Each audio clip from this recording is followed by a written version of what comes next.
Okay, greetings to everyone. This is the last session of the special sessions that we have put on Islamic economics, the third session. In the first two, we looked at the various aspects of Islamic economics, mainly theoretical perspective. Here again, we continue with the theoretical perspective, but the first two papers will look into emergence and the different factors impacting that emergence. Our first speaker is Professor Habib Ahmed, who is the Sharjah Chair of Islamic Law and Finance at Durham University as part of the Durham Islamic Finance Program. He will look into the power stakeholders, ideologies, and practices of Islamic finance through the Foucauldian perspective. And that will give us an understanding how the existing political structures and ideologies have been shaping Islamic finance and contributing to different emergences. And in the second paper, Banjaran, Dr. Surya Banjaran Surya Indras Tomo will continue with a similar topic looking at the emergence. However, in this case, just focusing on the Indonesian case and looking at intergenerational dynamics on Islamic economic movement in Indonesia and how that led to the emergence of Islamic finance in the country in the end. Again, he will be utilizing mainly the emergence theoretical framework. The last session, the last paper in this session is Dr. Ali Avdukic from the University of Dundee in the United Kingdom and Scotland, and also at Al Maktoum College in Dundee. Again, a theoretical and conceptual paper looking at constituting an Islamic utility function within the Islamic moral economy. Again, this is a Durham session. In addition to Habib, of course, is a member of the Islamic finance program team in Durham, but and at the same time, Banjaran and Aliya has also completed their PhDs in Durham Islamic finance program. I guess without going any further, do you, Habib, if I could invite you to share your screen and start the session, please. Thank you. Thank you very much. Can you see my screen? Yes, we can. Okay.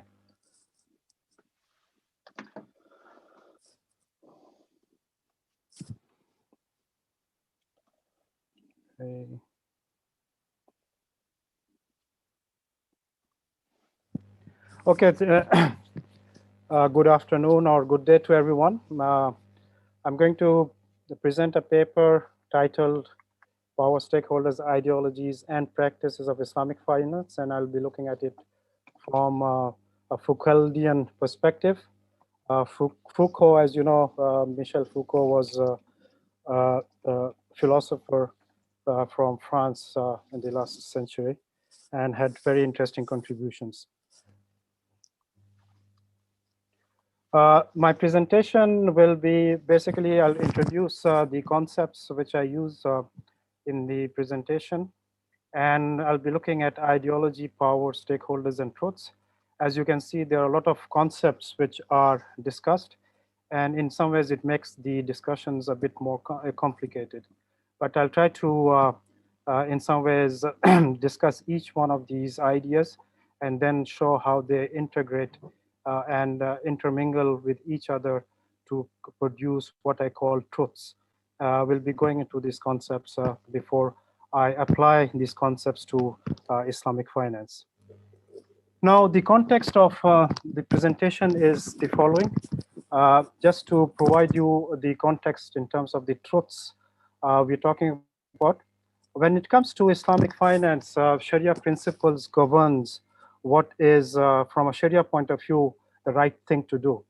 And Islamic Fiqh Academy, which is an OIC related organization, it provides the fiqh or the Islamic perspectives on different things, including finance. And in 2009, Islamic Fiqh Academy declared a product which is used in Islamic finance, Tawarruk, to be not Sharia compliant. It replicates an interest-based loan. It is done through buying and selling of commodities, but the ultimate outcome of Tawarruk is that it replicates an interest-based loan. And as such, Islamic Fiqh Academy, which is the highest authority for Islamic jurisprudence during contemporary times, declared it to be non-Sharia compliant. So this is the religious doctrine related to tawarruk, or what we call the normative truth.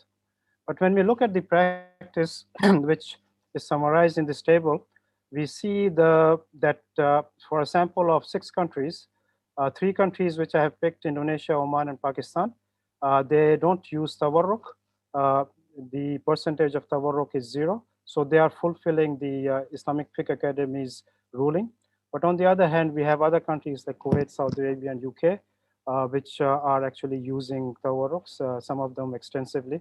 For example, Kuwait is using 32% of its financing uses tawarruk, and UK it's 43%, and in Saudi Arabia is 18%. Now, the purpose of this paper is to explain this diversity of practice in terms of convergence and divergence of normative and positive truth. So this reality basically is reflecting what is the positive truth or what is happening in reality.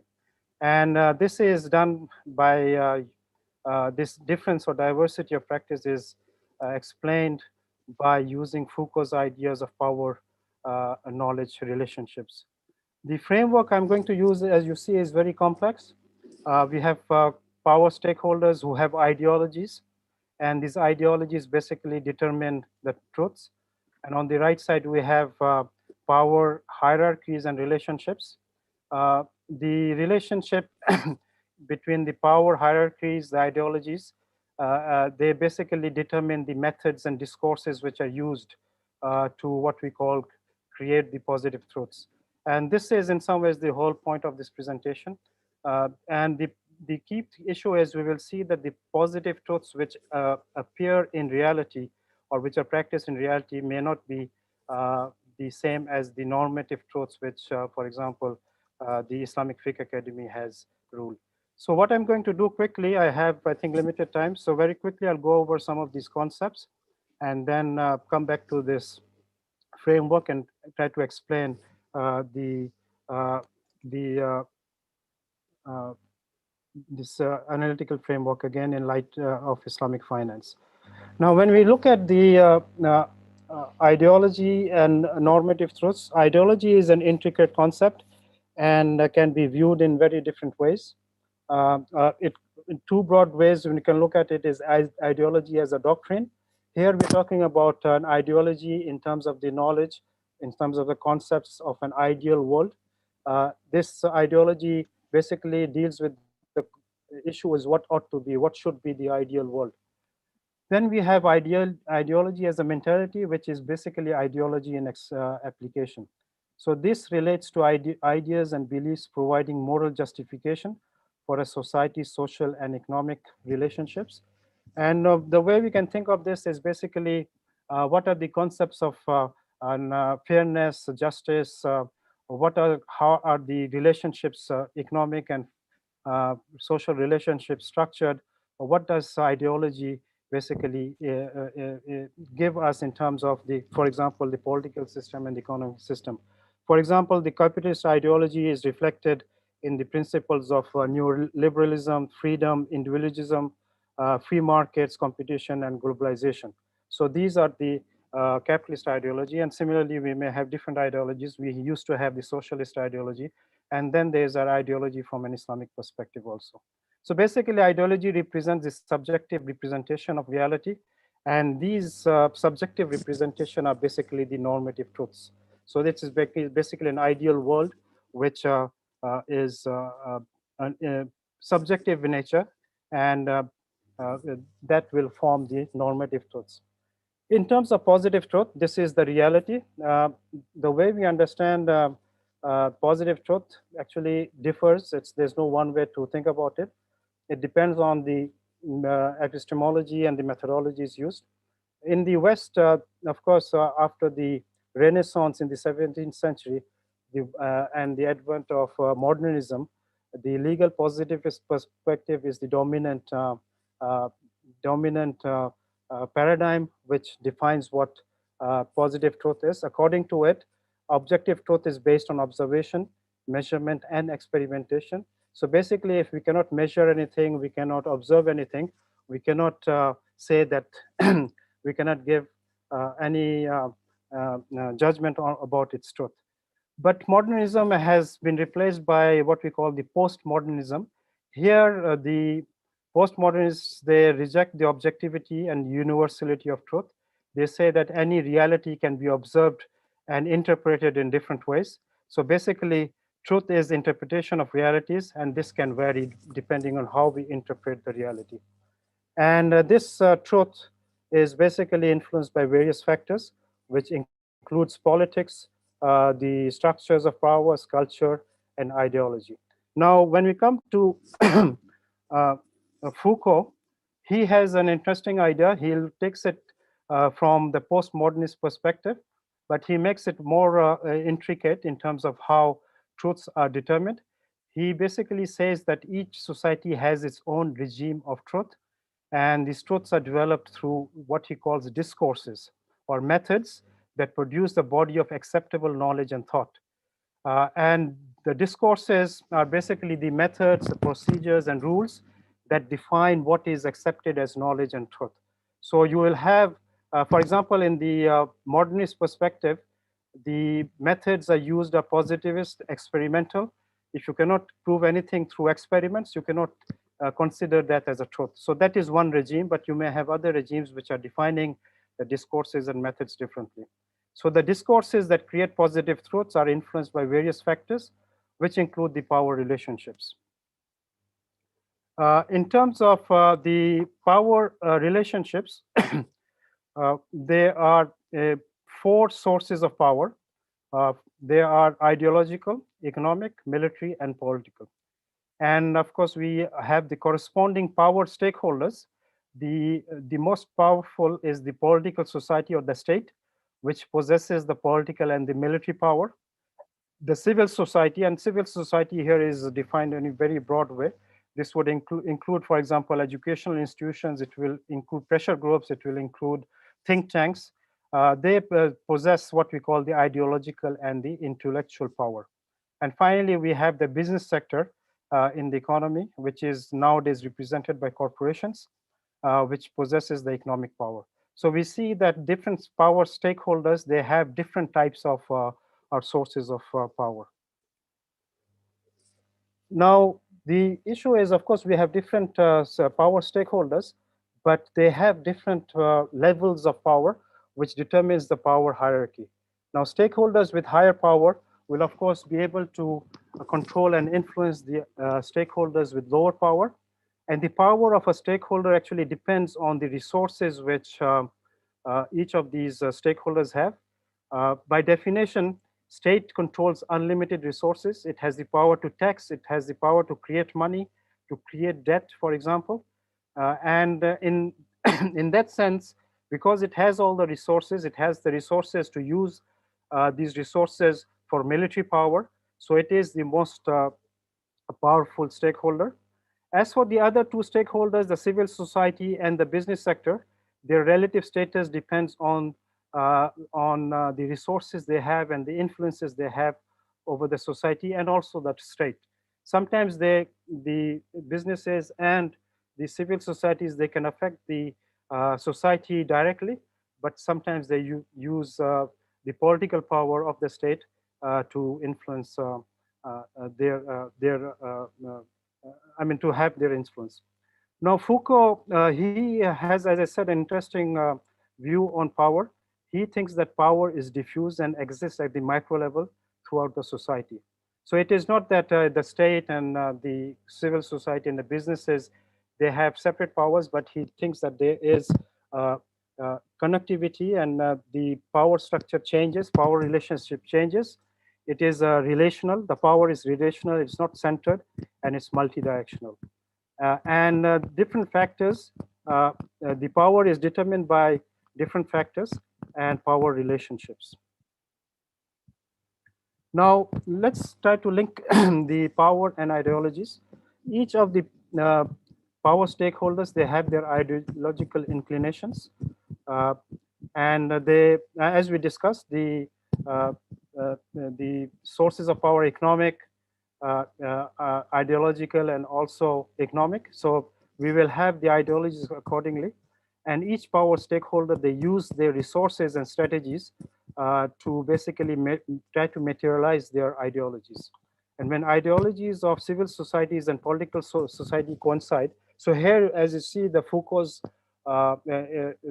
relationship, power relationships comes into place. So if you have a case where the civil society and political society, their ideologies coincide, they cooperate with each other to achieve the common ideological goals. Similarly, if the ideology of the business sector and the state coincides, they will cooperate to basically come up with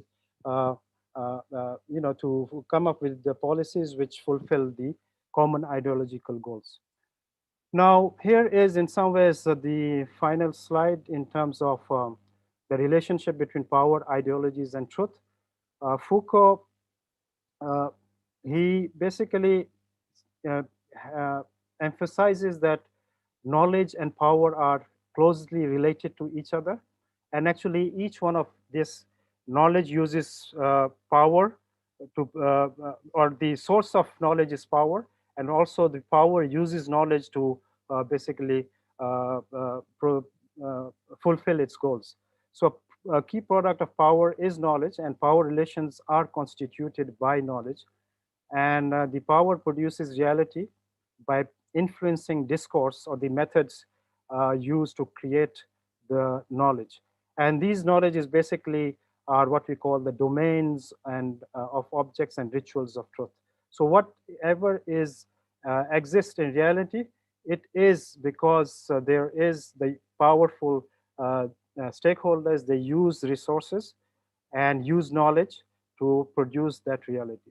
So knowledge is used as a tool that creates definitions of reality and uses for social control, and power influences truth by controlling the nature and directions of discourse. So the key issue here is that the powerful stakeholders, they will use specific discourses or methods through which the knowledge is created, and this knowledge is basically representing the power in that sense. So as we see, we have the knowledge and power, they are interlinked and interdependent.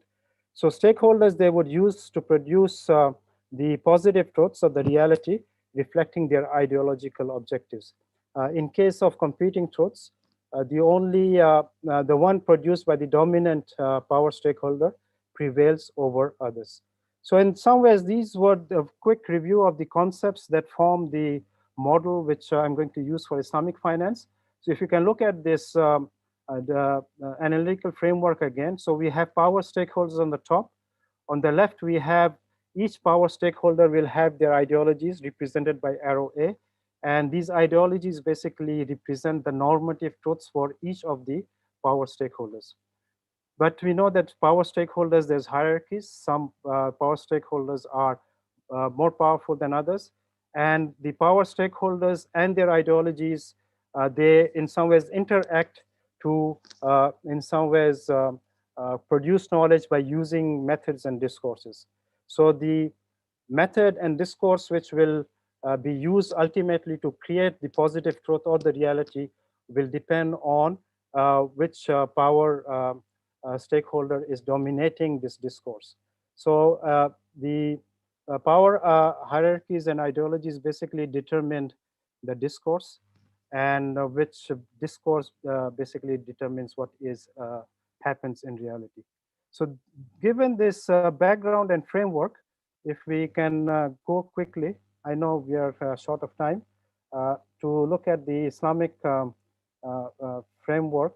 So in Islamic finance, we have three ideologies: religious, which is basically the Sharia perspective, that an economy financial system should be based on Sharia values and principles because it produces justice, it is more fair. Then you have another ideology of social, and this we see in some countries and also multilateral organizations like World Bank, where they look Islamic finance as a tool of financial inclusion and development. So there's no religious ideology driving Islamic finance for them. It is more the social development. And of course, we have the economic ideologies where the banks and financial institutions, they are doing Islamic finance mainly to provide Sharia compliant products and services and make profit as in the process. Now, the stakeholders are state and the corporations and the civil society. The state ideology can be religious or secular, depends on the state, and we'll be looking at two cases.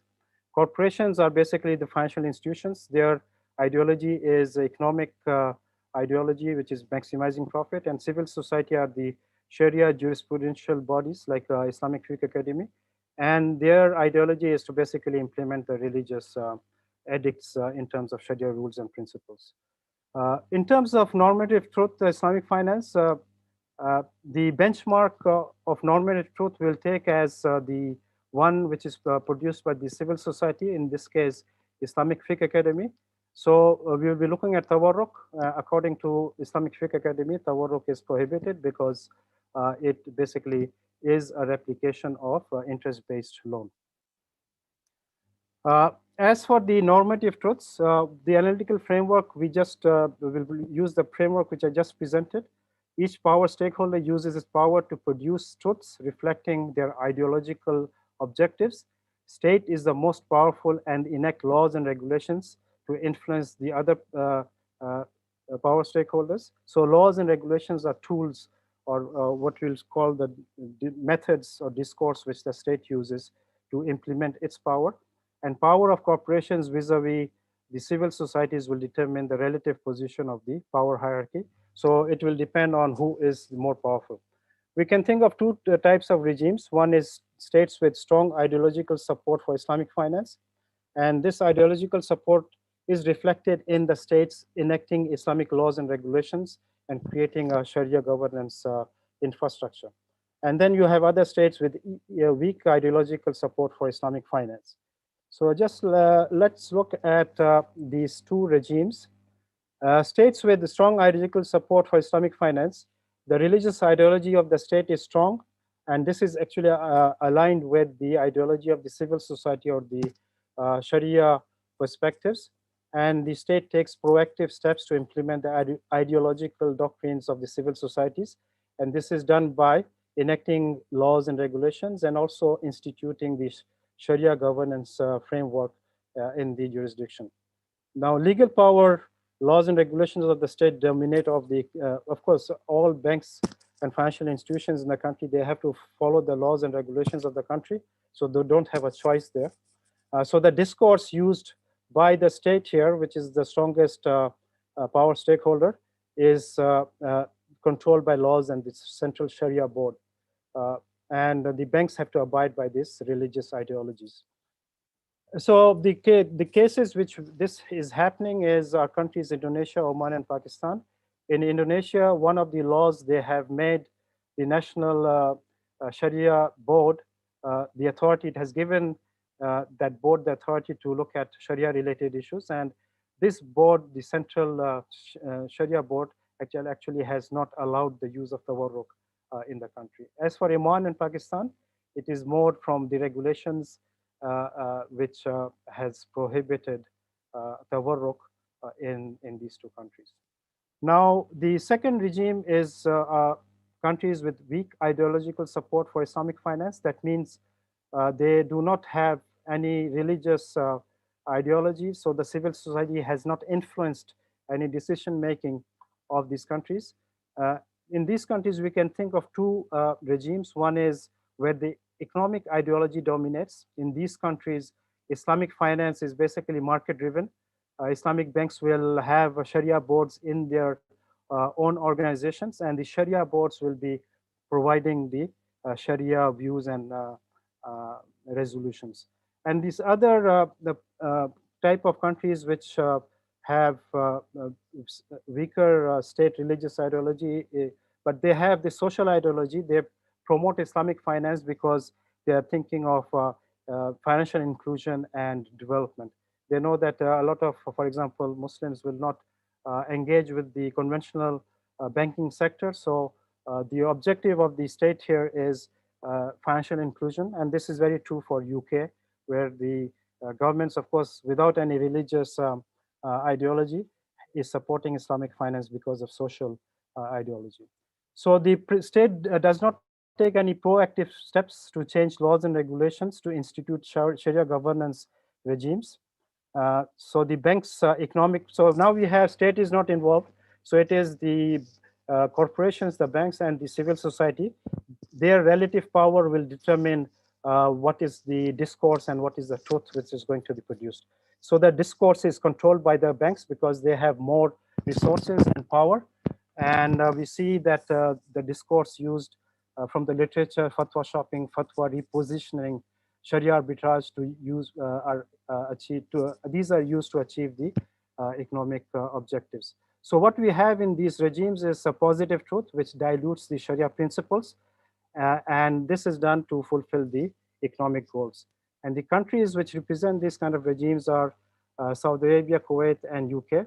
In Saudi Arabia, there are no laws, regulations related to Sharia governance for the Sharia boards. Kuwait also has Sharia guidelines, but the governance regime is passive and minimalist. So there's no Sharia governance, and of course, UK is it is a secular country and it does not implement any Sharia-related issues in its regulations. And the result is that in all of these countries, we see prevalence of tawarruk, which is prohibited by Islamic Fiqh Academy. And this is because the discourse which the banks use basically dominates, and they have influenced the Sharia boards, and the Sharia boards have permitted the use of this controversial product in practice. Thank you, Mehmet. I think I took more time than allotted. You are muted. Thank you, Habib. You have been on time.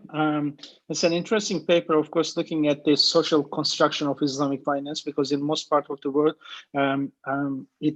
because it is based on Islamic principles, everyone thinks that there is one particular model of Islamic finance, but how political regimes and they by directly determining the discourse, how it affects the emergence of Islamic finance. I wish we have time to discuss in particular in societies where you have different communities and different truths as well, such as Malaysia.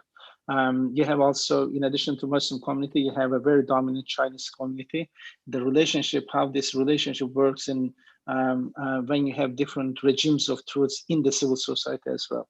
Hopefully we can discuss that at one point, but time is an issue. Therefore, thank you very much, Javi, for your contribution. Hopefully we'll see this paper coming to this publication soon so that we can benefit from it. The next presentation is Banjaran. Banjaran, you are here. Thank you for joining from Indonesia. Banjaran, as mentioned, is at the University of Indonesia. And he's looking at the emergence of Islamic economic movement leading to Islamic finance in Indonesia. And this is perhaps a continuation of what Habib has presented already, but in a particular case study and looking through the theory of emergence in particular and how different stakeholders involved in this emergence. Banjaran is all yours. Thank you. Thank you so much, Mehmet Ujam. It's my privilege. I think before I start, I would like to greet my other professor, Professor Habib Ahmad, has been my mentor, my teachers. I benefit a lot from his thought. And also I have Dr. Alia, another senior of mine. Okay, without further ado, let me allow myself to share the screen. Can you see my screen? Yep, we can. Yep. Okay. The topic of my presentation today is on the intergenerational dynamic of Islamic economic movement and its impact to the emergence and evolution of Islamic finance in Indonesia.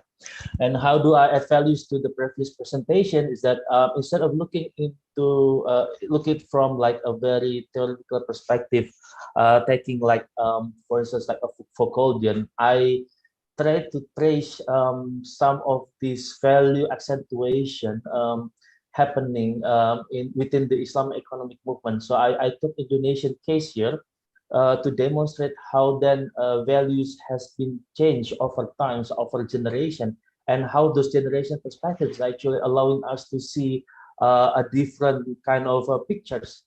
Later I'll show you what kind of pictures that I try to describe here. But pretty much the outline of the presentation today, I will provide a bit of a background context conditions on why Indonesia Islamic Moral Economy project is quite important for the discussion today. And I looked also into the process of emergence and what I found from the Indonesian experience, which is what I consider as a sahih pursuits.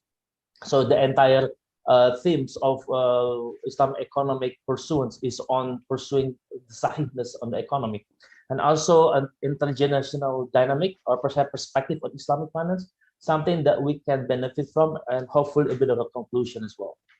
So for any Islamic finance scholars or anyone that have been reading Islamic finance, these two things are quite common. There is always two modes of Islamic finance development. On one hand, the most common one is what we call the top-down one, with government initiative dominating. So active governance regime at national level is present. You can see it from Malaysia up to perhaps recently in Turkey, but I guess we will discuss it later on. But what I'm going to discuss today is on the other thing, which is pretty much is quite a Pandora, within a Pandora box. It's not pretty much been exposed. It's been mentioned, but hasn't been any attempt to actually unwrap or perhaps dismantle what is actually happening. So in this part of the process, in the civil, the activist left-driving Islamic financial institution with civil body framework for governance and institutionalization. Now, well, Indonesia itself by itself is actually located in this bottom-up orientation. But what is more important than this bottom-up is actually that story of struggle. So there is this paradox of most populous Muslim country versus what this Muslim Islam or Muslim orientations affect the ground. So pretty much what you see in the economic sense Indonesia is even what influenced Islamic finance Indonesia is this focuses on real activities with focus on micro and retail financing, which always suggests you that there's a diamond on the ground. So there is a problem that they've been trying to solve within the everyday practice. But at the same time, one would be surprised within most populous Muslim countries from the beginning of its era of emergence that it's actually went through the process or went through this Islamophobia stigmatization and struggle with the passive government and unconducive environmental setting. So in other words, what you see, as I mentioned, it's a story of struggle, it's a story of a peripheral move with an innovative initiative within modernity trend. So why Indonesia is important is because of this authentic approach. I mean, if you look at it from a bottom-up perspective, it comes always with an objective to solve, and it's taking place with an open contestation scheme under democratic climate along the way, perhaps until recently, and with the reality on the ground image always been the reference that they've been referred to. Therefore, it has a greater reflection as a contract development. So the authenticity bit is something that Indonesia was giving in the earlier process of the emergence of Islamic finance in Indonesia. Now, how to look into this experience? We always talk that, I mean, this is a typical way of looking into institutionalization. Then you have institution, organization, and small groups, informal norms. And the way we look at it, there is always a safe parameters, but with that arrow on that right-hand side, it tells you that institutional framework is actually influencing the informal groups. But if you look at it from the Indonesian perspective, perhaps we have to look at it from a different angle, that it is actually taking place from the informal groups, going all the way from organization, proposing, or pushing for more institutionalization through a process of compliance, opposition, and collective action. And importantly, if we also took into consideration how that process is taking place, if we refer to what Alejandro Portes is mentioning, that there was always within institution, even within the informal norms, the basis is always in the soft structure was on the issues of values, and that values can be translated into norms or something that was quite cemented like cultural capital, that cultural capital norms define the roles and institution.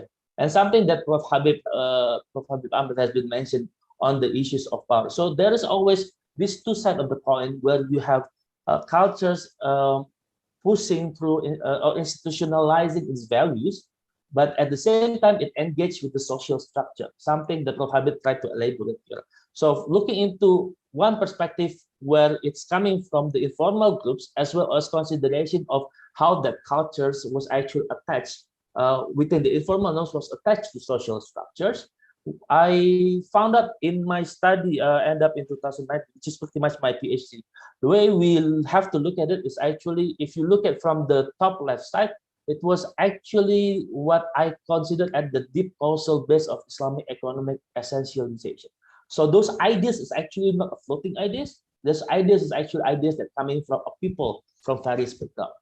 So if you look at from the Indonesian perspective, it's always coming back from, or any Islamic economic initiative coming from that origination of knowledge, it starts from something that calls emerging goals and coming up with an authentic Islamic financial institution.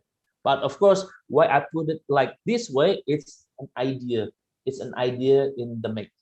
But along the way, when Islamic finance was pretty much developed, it comes up at the end of the day with Islamic banking and finance, then with the proposal end up with what we understand with a hybrid Islamic financial institution. So the way you look at it, this from middle up was pretty much what the what I understand is those that are pursuing for authentic Islamic financial institution is doing.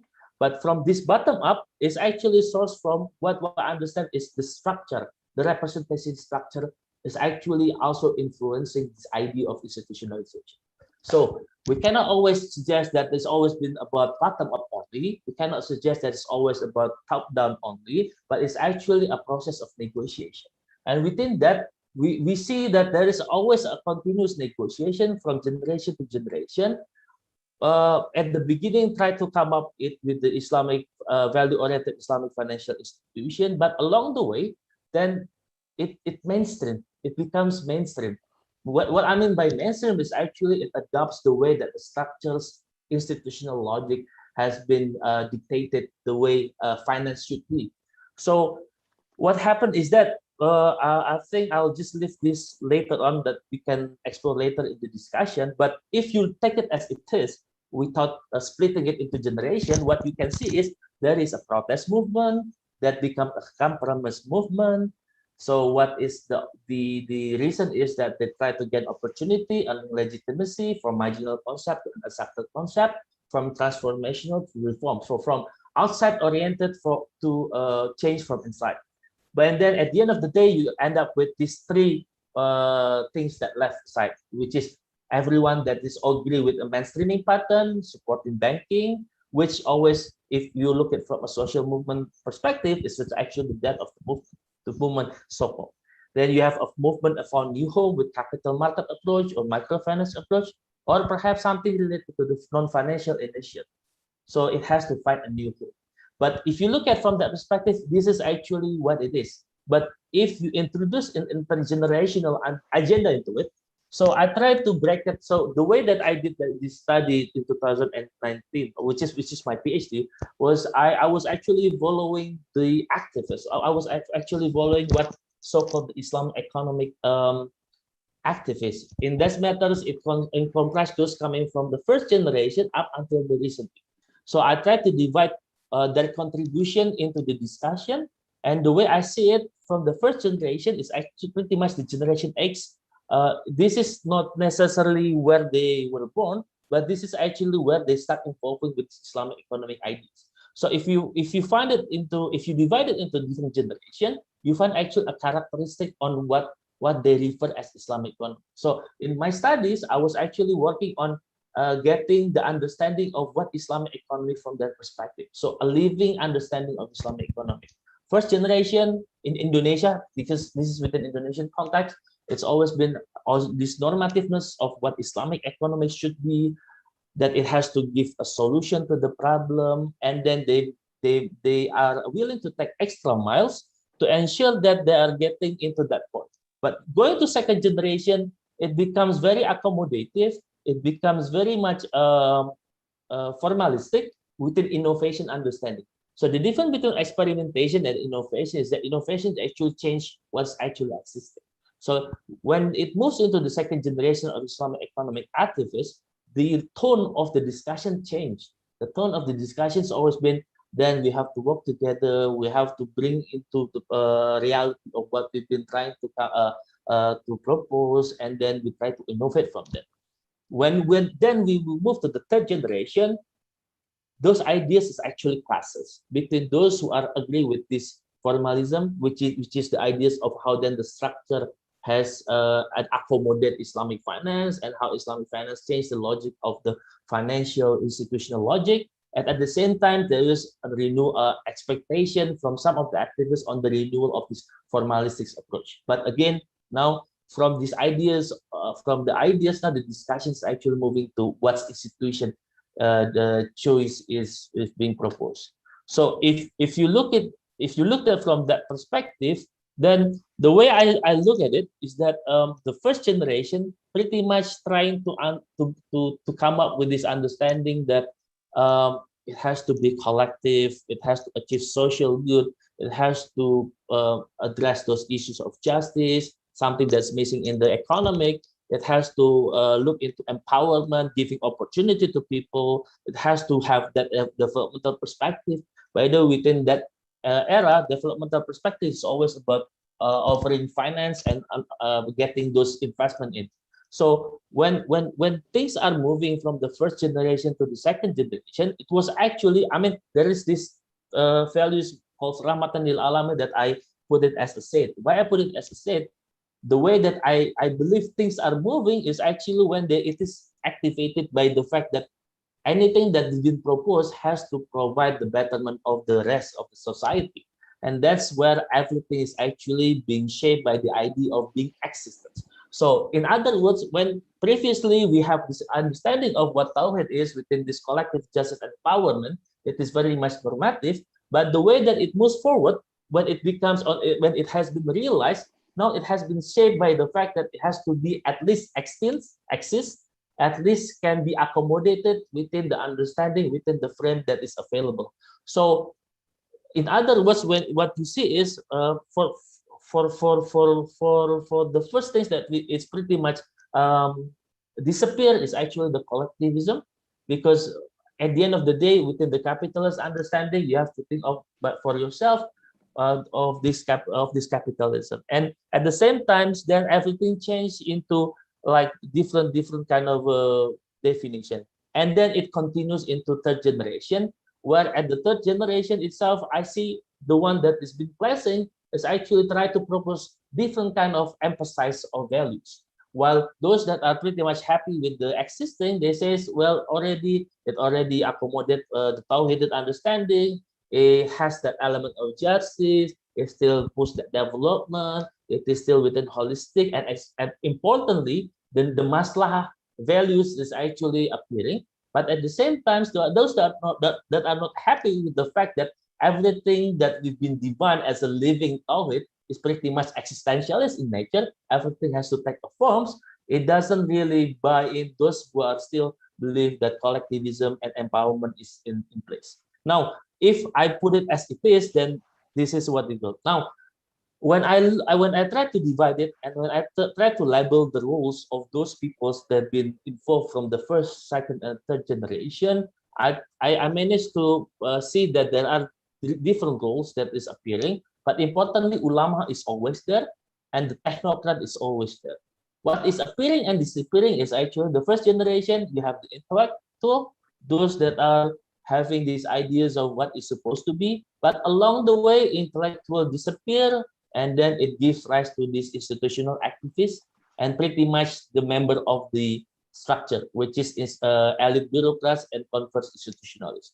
So if you try to divide it into that kind of perspective within generational division and roles division, so pretty much you see that from the first generation is actually going from this side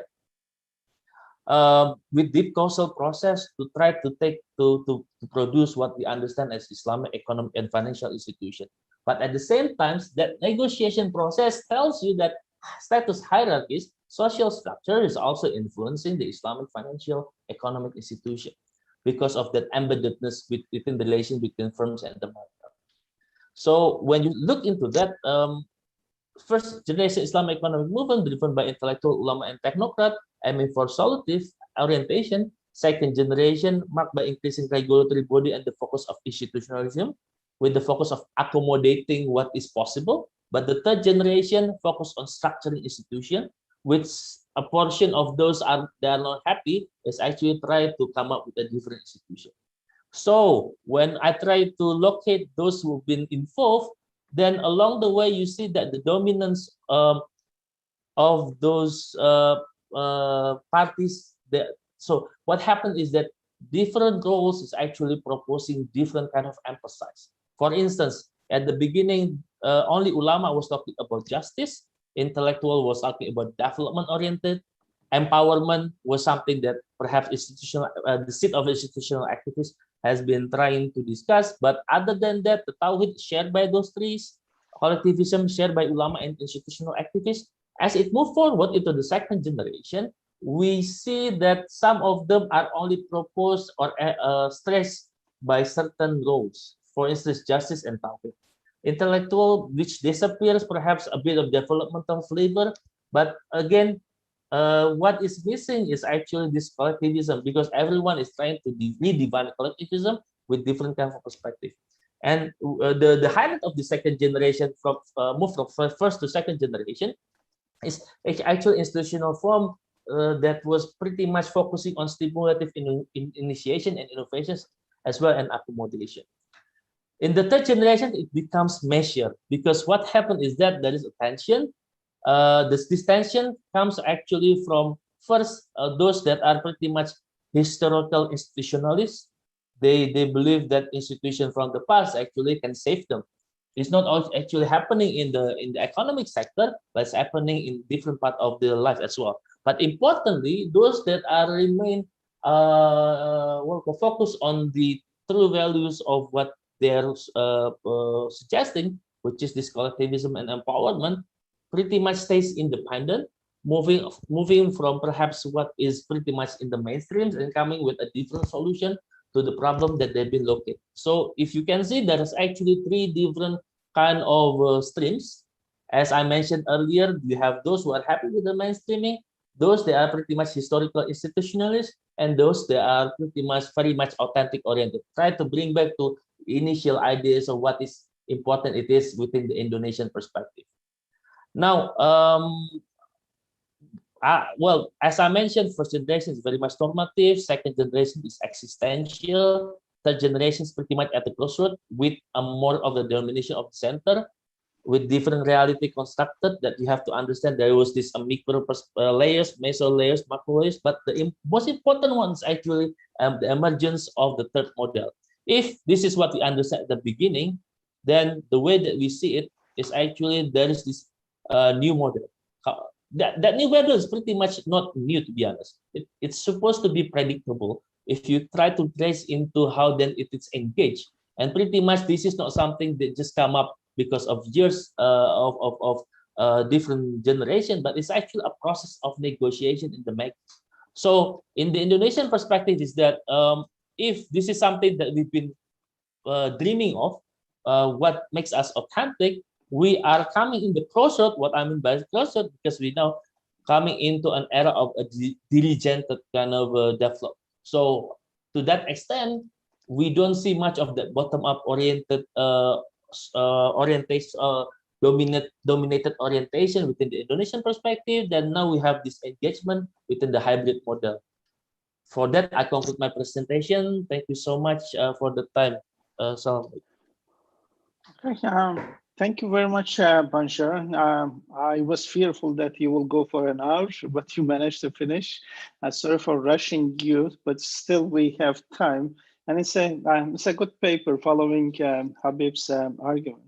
But since we have time, and I'm not sure whether there is any audience or there is any question, to be honest, but how do you feel, if I take the opportunity, how do you feel now the center in Indonesia is trying to produce a central truth in relation to Islamic finance? Because the state now has embraced Islamic finance, and they think that it is working in the economic interests of the country.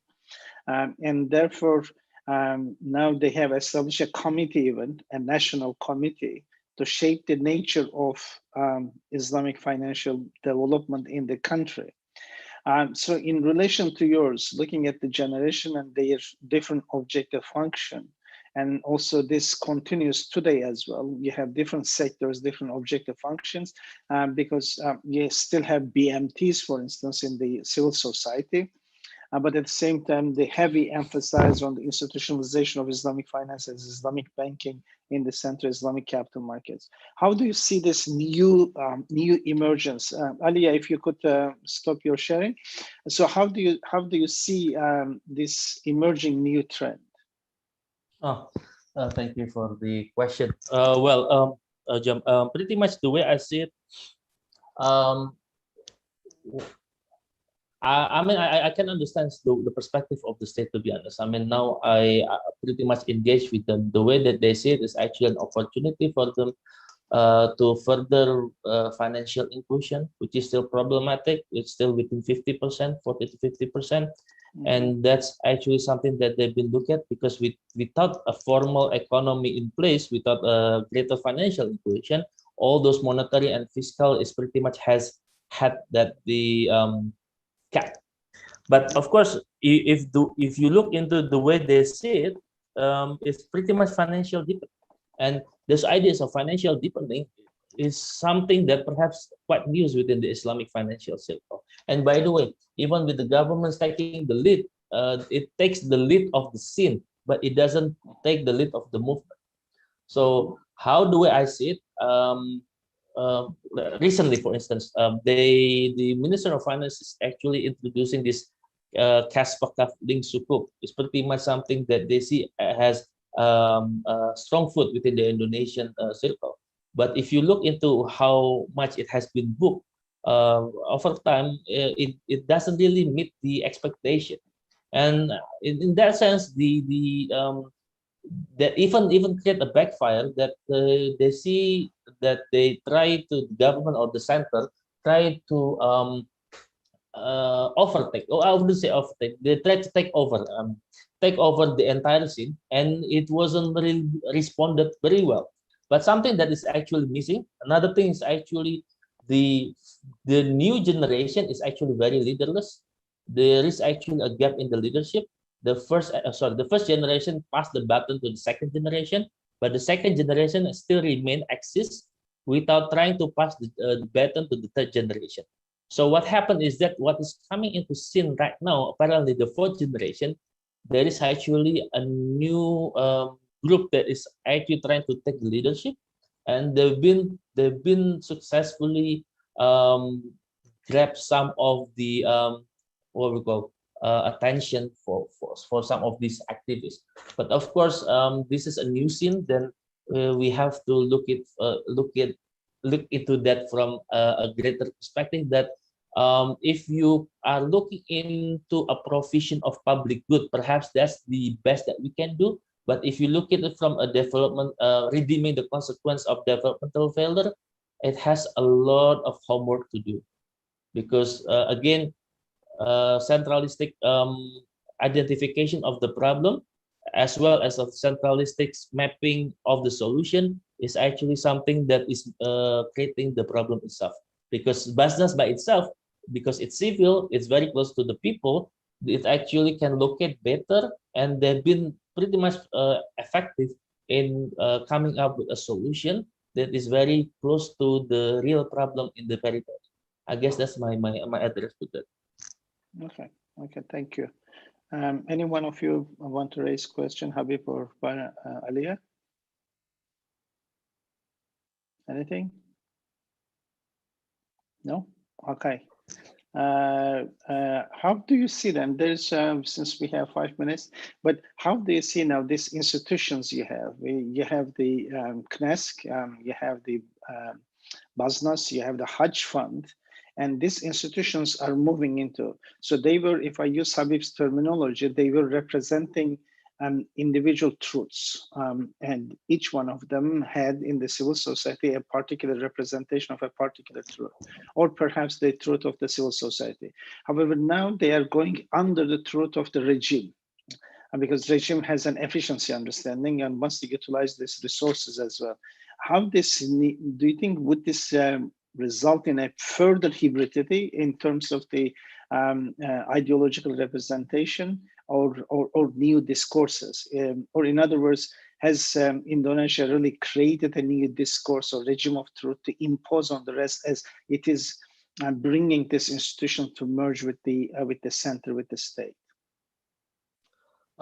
Again, thank you for the question. It's very difficult to address, to be honest. But now it's even difficult for me to answer the question clearly again.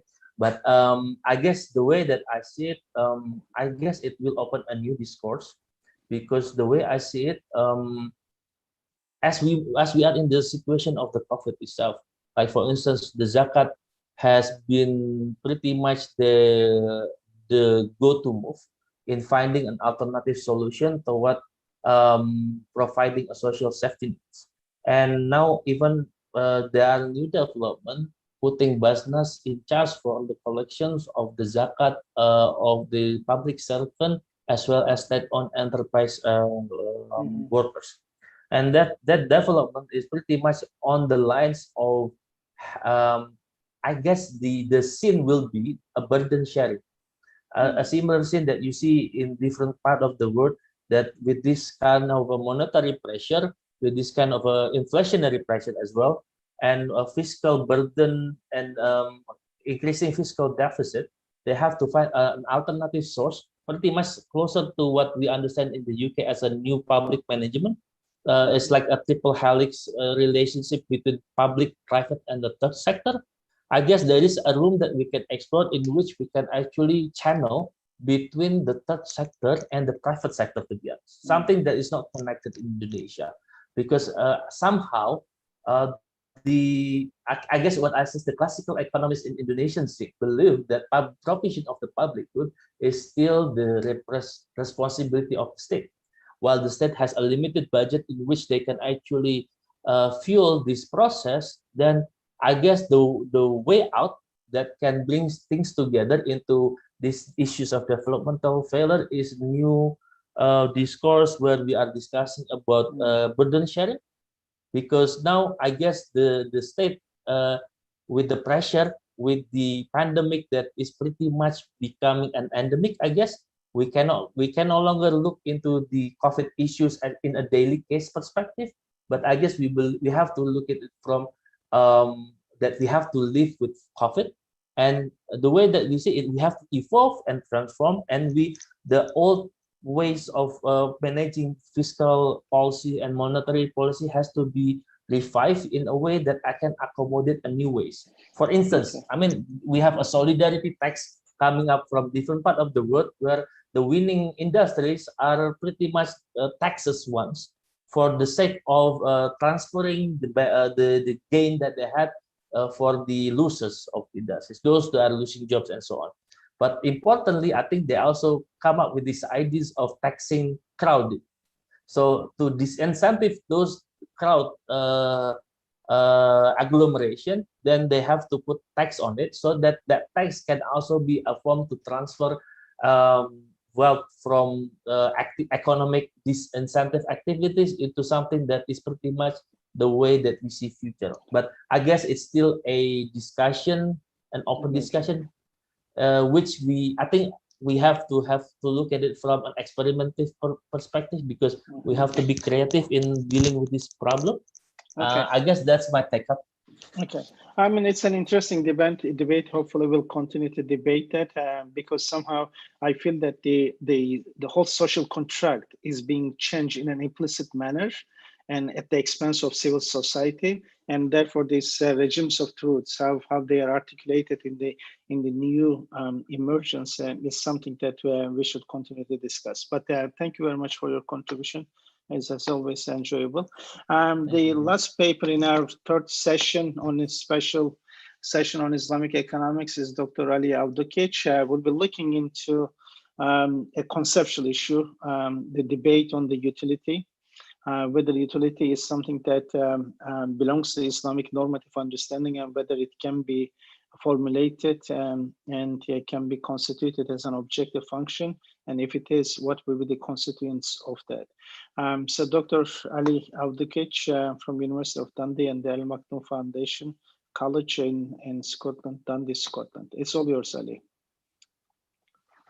Thank you. Good afternoon and good morning or wherever you are. So this is a theoretical paper which is we are trying to see and explore the foundational issues in Islamic moral economy. Usually you have been listening to debates about banking, finance, a methodology of Islamic economics, perspective of Islamic economics, but this is still ongoing paper. There are a lot of rooms for improvements, which I have recognized myself. But the idea is that we need to go back into the whole idea, why we are doing what we are doing, or the different way, what move us to do in a way we are behaving. So capturing that microeconomic behavior is usually articulated whether in the one way, which you have been listening, what is a legalistic way of approaching the issues of behavior. So this is very much dichomatic, where Sharia law provides you the description of action is something that you should do or you shouldn't do, or in other way, it could be that it's something that we are recommended to do or ordered to do, or something where we have a little bit, well, Professor Habib actually explored that in his book that was published probably a long time ago, 2004. So when he was exploring the welfare function of Islamic economics in the Said's paper, but it's something that we are now trying to capture and revive in a more micro way when we are looking actually. And that is a second approach, which you probably been listening for in the previous session of Yilmaz and Harun and Professor Mehmet, when they were explaining that this is axiomatic approach, which defines what we call it the substance issues of Islamic moral economy. Now, I'm trying to expand now this axiomatic approach, and also I'm considering the first one, which is the legalistic one, because they are all important in a way to provide, to create that behavioral patterns where we can see what actually motivate or dismotivate the Muslim consumer to behave in a certain way or to action in a certain way. And I'm bringing into this Shah Waliul methodology where he brings Ma'ruf concept. And that Ma'ruf concept now is brought within the two dimensions of this world and also the hereafter world. So how that creates that interaction, we are always informed that Falah concept of Islamic moral economy is actually determining on us however we behave in this world, that is result or will result ultimately in the success in the hereafter. So these are interconnected. But that methodology, we are now trying to put what actually moves that behavior. And then we will see also we need to bring that from where is the root of all these discussions. And we will see that we are bringing into the idea of concept of concept of fitra, which is a natural state of the human soul. So how we can move into one or other directions in that moment. So the aim of the paper, as I just highlighted, is to structure or try to see the utility. Now we're using the concept of utility, which is the neoclassical concept, and there are some similarities which might look from the form-based oriented, that utility in Islam, which is based now on the concept of ma'ruf and munkar. And on the other hand, we have utility, which is based on the pain and pleasures, starting from the Bentham theory. But there are significant differences, and the whole way of constructing and bringing that will be substantially different. And hence, that is perhaps unique momentum from which we can derive utility function of Islamic moral economy. So this is what is the actual contribution. And finally, it also brings and highlights the answer which we are trying to look in Islamic moral economy of tabzir, spending, overspending, environmental issues. So we are trying to go to the roots or the cause roots of what is happening, why the substantial issues or substance or consequentialistic issues of Islamic moral economy are missing in everyday behavior of the Muslims, consumers and producers.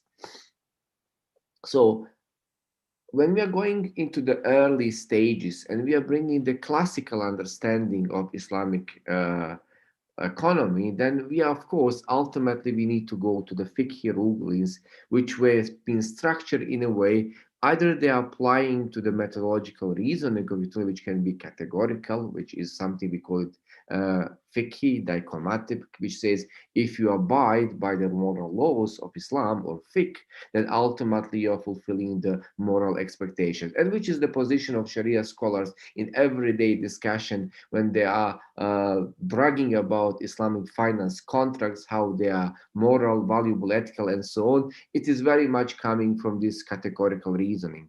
But the one which is something we also find in the classical understanding is what we call consequential morality, or that comes from the consequences of act itself.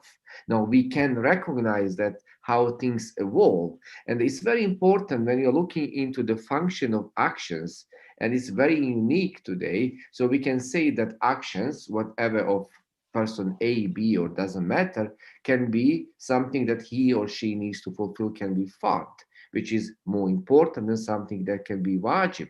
And something that is wajib can be more important than something that is sunnah, then muakkad, depending which category we can go into the classical schools of Islam, until we come to the mubah, which is a cutting edge, which is neither haram, neither ordered, neither forbidden. And then we are going into the makruh until we come now. You can see now movement of action is really flexible. But today, because using the narrow understanding of categorical, so we divided the section of halal, or all the, let's say, left side, which is what is allowed, then you becoming, it's very much easy to move from the very much halal, haram, or halal into one of another. So some contract, which Professor Habib rightly observed about tabarruk, is clearly haram from certain, but also on the other hand, you find categorically which says that is halal, justified that is halal. Now, that, as you can see, that is movement is problematic.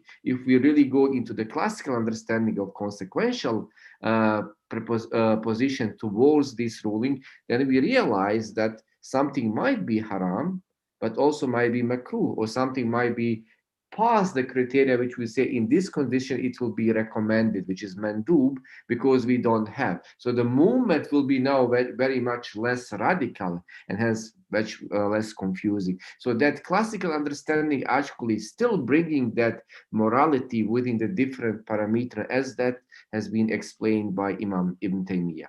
So from there, we are taking this consideration that is still embedded into certain degree in the classical understanding, but needs to be highlighted. And now we are bringing on top of that the sources of Islam, which in the way, which I already mentioned, resemble the understanding of pain and pleasure, where we are looking from the paradox of Marum, which means the known goodness, and then the paradox of Munkar, which is known evil. Now, that will bring a consideration how we analyze, and this is very much ethical debate within the Islamic philosophy. The hardcore, the really the foundational understanding of this of this paper is coming from hadith, which says righteousness is in the good character, morality, and on the other side, what is actually pain, gives the pains in your soul, and what you don't like people to see. So now righteousness, something we like, we want to highlight, we want to bring it, we want to maximize it in this world, which, because that brings the consequences in the hereafter. And the other side, the sources which brings the other dimensions, which reduce that success in the hereafter, is coming from what we don't like, and we don't like people to know about that, and hence is coming out. So that is a probably foundational starting point, which is helping us to develop the understanding of utility. So using that classical understanding, avoiding the munkar and maximizing the maruf, actually is something which is, as I said, resembles, but in completely different way, what are the outcomes of these conceptual differences which will emerge. So starting differences, we will just to illustrate episteme of Islamic utility, and which is in relations to the conventional, brings this arrangement. So inner self, which is maximizing pleasure and minimizing pleasure, you can translate that as it has been translated and later on developed in conventional. So how you can benefit, whatever will give you the benefit, and also what will reduce any kind of loss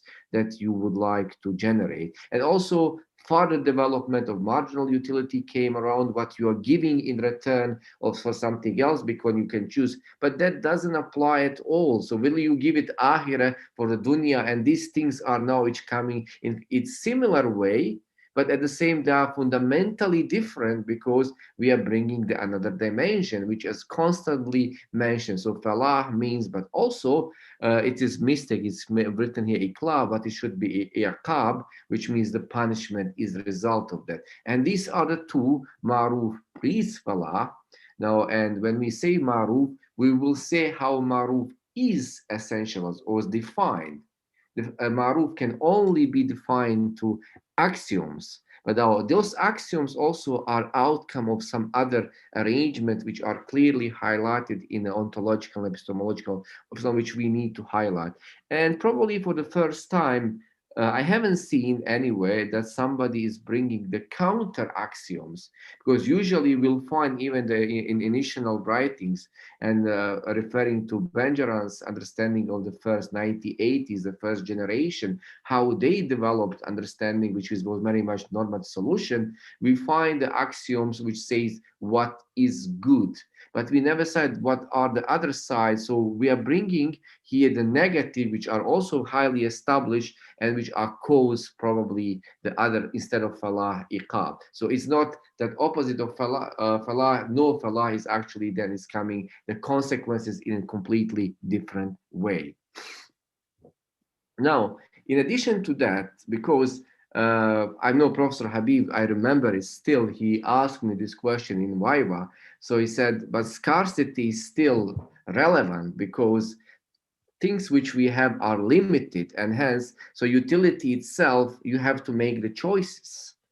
And this is why the later on I differentiated using the existing literature and brought Makasid to substantiate the further the argument that we don't start with the concept of wants as an individual that we are trying to maximize as much as, so has we have to do the choices, or we need to respond to that scarcity problem, but we are starting from the concept of needs, that we need to satisfy what is required, basically what we need to fulfill. So what we need, and that is bringing the concept of infaq itself, what you need to spend, because this is what you're required, fulfilling your needs, and probably that is translating in fulfilling the needs people around you, family, community, and then it's moving on to the level of the ummah using the political economy framework of Chaudhary. So that's why we articulated at bringing those which are highly discussed ideas in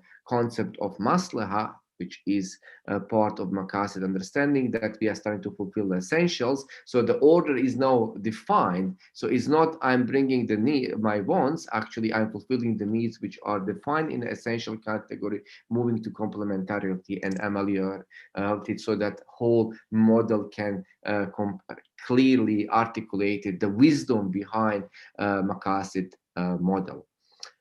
Now, also the two dimension is very important things, because that is something which brings that connection or motivating factor, which start from the pre-internal life, so that we have been brought into the discussion that as a covenant, which is between us and our Lord, when he said, am I not your Lord? And they accepted that path. So that is actually from ways the whole idea of Ma'ruf and Munkar is actually starting, and is clearly embedded in Quran. Without going into more details, so I will skip some of these informations, because just to come to the most important part, which is making the model itself. Now, maximization of utility can be achieved through Ma'ruf, but also spending on the Ma'ruf activities. And these are the tenets which are derived from Sharia. So the Sharia is a base, so that we still take it. But then it's coming the values which we are defining as a substance. And you have been listening to that quite intensively. And also that creating that Islamic society, which needs to translate into the actions what we are doing towards the other. So the model is starting point yourself, you are doing the needs, then which are according to the Islamic norms, what extra you will do, and then what you will become as a result of the ihsani in a very simple way without going into much details about this.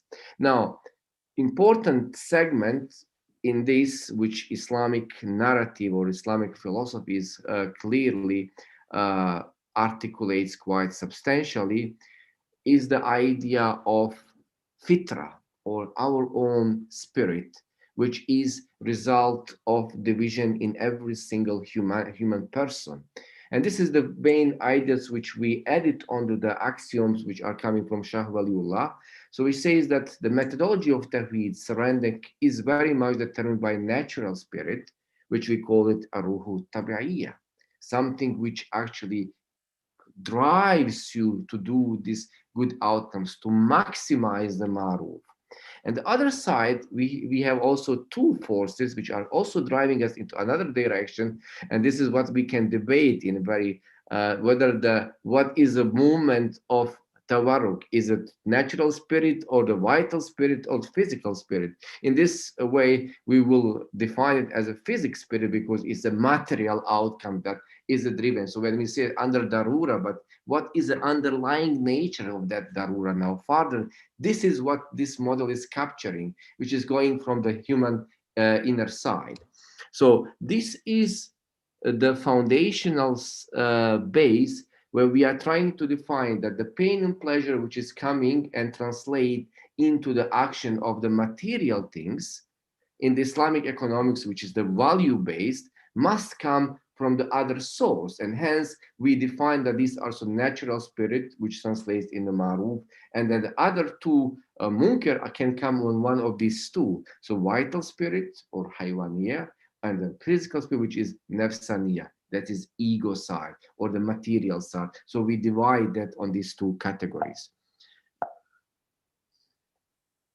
Now, the forces of that also, when I was exploring Sheikh Waliullah, but also it was interesting for me that even Ibn Ashur, in his understanding, and he's very important scholar in terms of maqasid and his momentum, so that from the classical to the modern, he also recognized the importance of these three concepts, which the driving the force of the humans, or that microeconomic aspect of Islamic economics, which actually translate later on, which we see in the observable actions, which could be measurable. So without going into much further debate, just want to show you that how we classify the. Sorry, 5 minutes, yeah? Oh, I have to rush it, and I'm still at the beginning.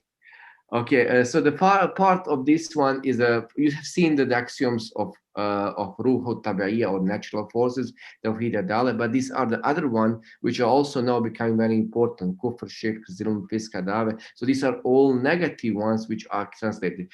That brings us into the model itself when we are constructing what actually influencing each of these souls, or of the size of the human being. So we created two sets.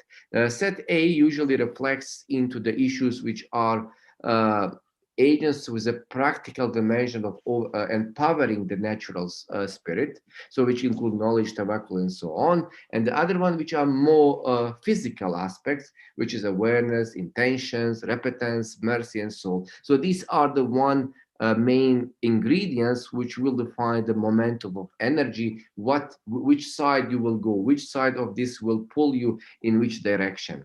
And hence that translates how it will work holistically, so how these A and B factors can influence each of these sides, and hence the axiom itself, which will translate either of falah or ikab. Now, how we can strengthen this? These are the capacity building, and this is something which we already know when we are talking about pillars of Islam, that each person is not on the same level. And hence, as we know in the neoclassical economics, not everyone has the budget constraints is important factors in decision making.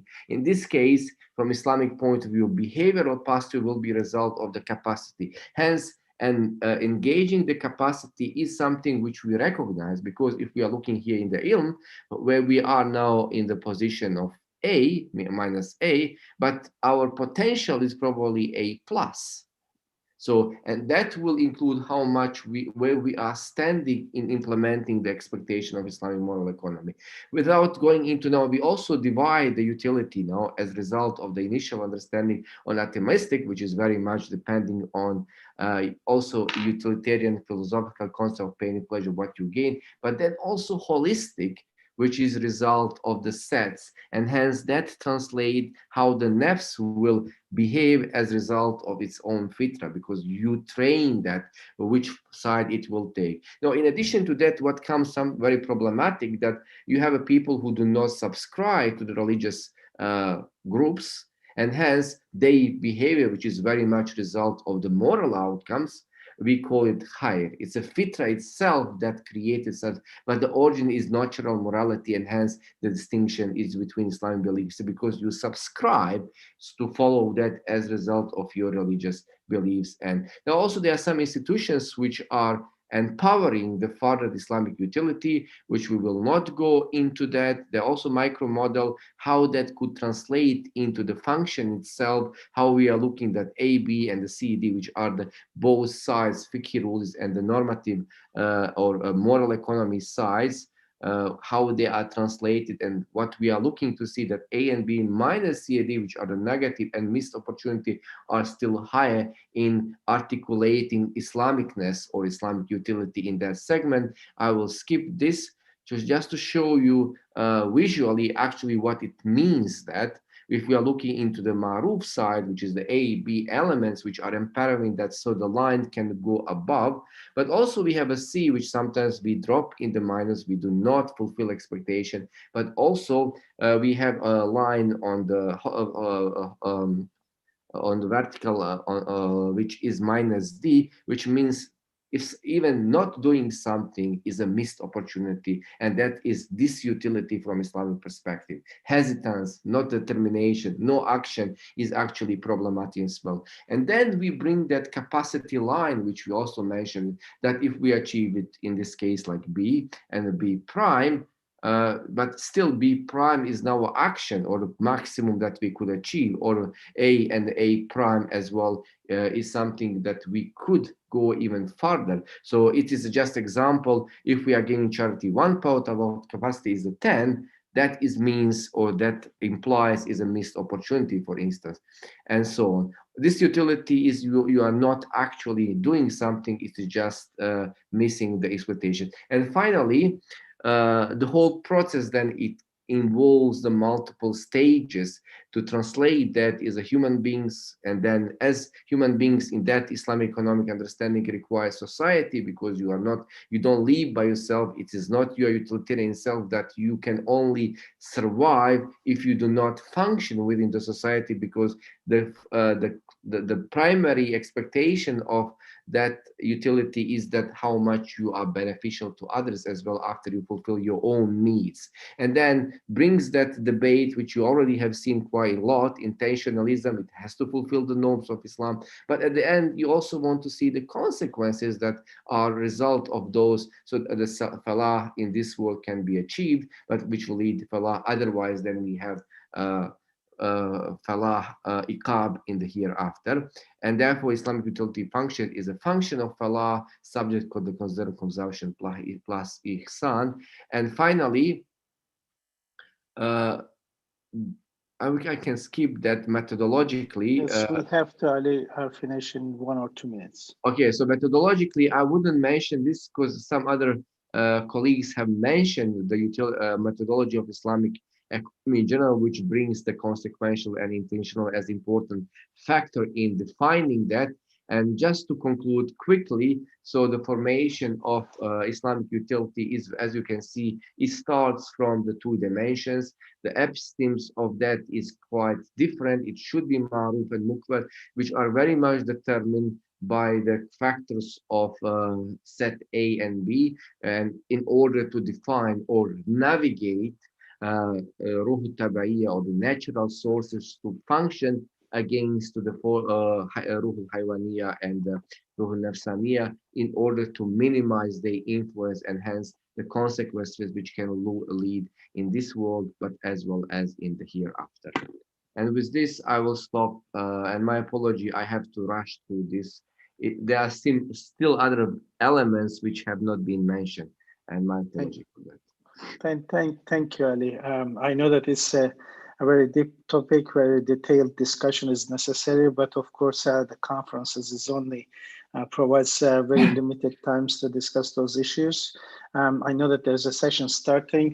Just want to thank you to Professor Habib, Dr. Banjaran, and Dr. Aliya for contributing to this session. This will be the last session on Islamic economics, special session on Islamic economics.